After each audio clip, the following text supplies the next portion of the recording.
Hello everyone, welcome to the class of Health and Physical Education, Unit 8, Fundamentals of Anatomy, Physiology and Kinesiology in Sports.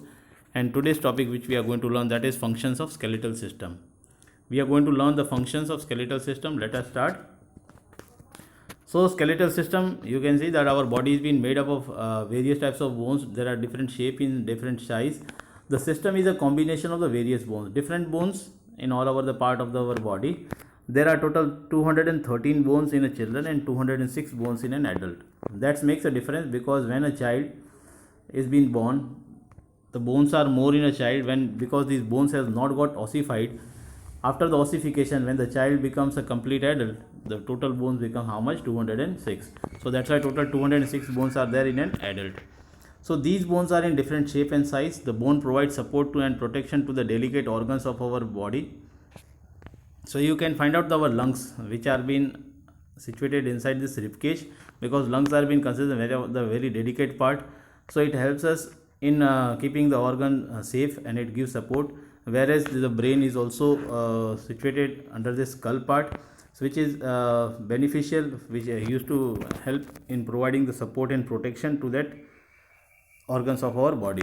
Bones are joined together by the ligaments. Each and every most of the bones where the two bones are joined are being joined with the help of the ligaments. Some of the bones act as a lever in our body.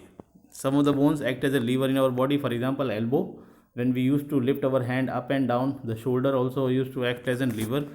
Even though the legs from the knee as well as from the patella part, when it is used to be moved further and backward, it used to have an flexion and extension motion with the help of the bones. So some of the bones used to act as a lever in our body.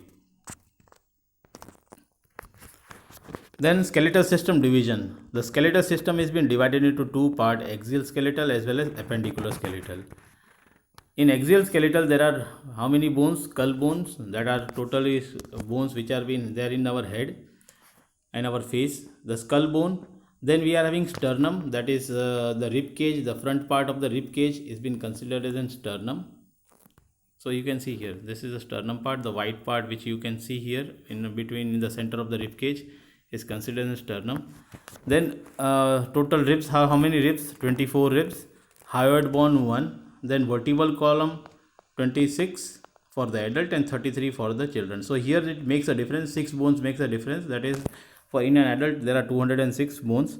So here that makes a difference between an adult and a children, because in the vertebral column the adults are having 26 bones, whereas the children are having 33. Then we are having appendicular skeletal. In appendicular skeletal, that consist of upper limbs. Upper limbs used to consist of the hand, the humerus, the ulna and radius, and the hands, the fingers, all the fingers, the phalanges, which used to consider when both the sides, it becomes how much? Total 64. Then we are having lower limbs, total how much? 62. So you can see in the picture, the upper part, it has been shown with a brown color. Upper part, total how many bones? 64. Whereas the lower part, the pelvic bone, and you can see the humerus, the femur bone, then tibia and fibula. Whereas in the legs also you may find out. So total bones in our legs, in our lower limb, that is how much? 62. Then the functions of our bone. What are the functions of the bone? So here in the picture here, it is being shown that it supports the body, protects the vital organs, allows the movement. Bones, what does the bone used to do? That you need to write down. Stores minerals, aids red blood cells production, and stores chemical energy. So let us learn one by one. So it provides support. So bone provides the support to the whole body. Actually, the main function of the bone is to providing the support to the body, so that our body used to stand straight and erect in an erect position. Either when we are sitting, it used to, the different position is being taken. So bone provides the support to the whole body. That means it used to give the protection to the many of the organs. Then provide the protection also. So bone provides the support to the soft and delicate organs of the body, such as skull and pelvic, as well as the lungs in the rib cage, the brain in our skull part. So here it used to provide the support to the soft and delicate organ of the body, such as skull and pelvic. Then bony system serves for an attachment of the muscles. Bony system serves as an attachment. How does the muscles are being attached? These muscles are being attached, so it used to serve as an attachment to the of the muscles. So bony system provides the surface for the attachment of the skeletal muscle. These skeletal muscles are being attached, one muscles are being overlapped with another one, and it is being attached. It's like a rubber strings.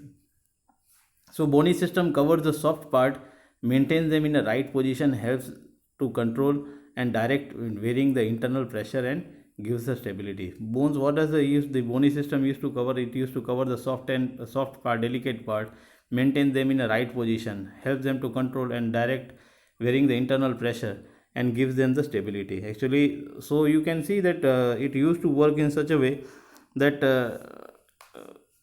these all works like a jumper mostly, so that it used to absorb the shocks. So here it is serves as an attachment of the muscles. It gives a shape to the body with the help of the proper bone structure, bony shape, the structure. It used to give the proper shape to our body. So bone gives the shape to the body. It is responsible for the long and short stature. Either the person is long or short. It depends upon the types of bone he or she is having. Then bone act as a lever. So bone act as a lever and helps in doing our work easily. We can easily lift our leg, lift our leg, hands, back side, front. Okay, flexion, extension, adduction, and abduction. There are the different movements which are being related, that is been possible with the help of this bone. So bone act as a lever and which helps us in lifting the object. It makes our work easy. Either it may be lifting of any of the vessels, or lifting of the bag, or whatever may be. So it used to act as a lever and it helps us in making our work easy. Then passive instrument of locomotion. Bones are the passive instrument of locomotion or movement. These enables to move. So these are the passive movements of locomotion. Locomotion means movement. So it used to work as in passive. It is one of the passive instrument or the for the movement, and this will help us in moving the body further. So these are the functions of the bone. So you can prepare the notes on the basis of this. From my side, this much. Thank you.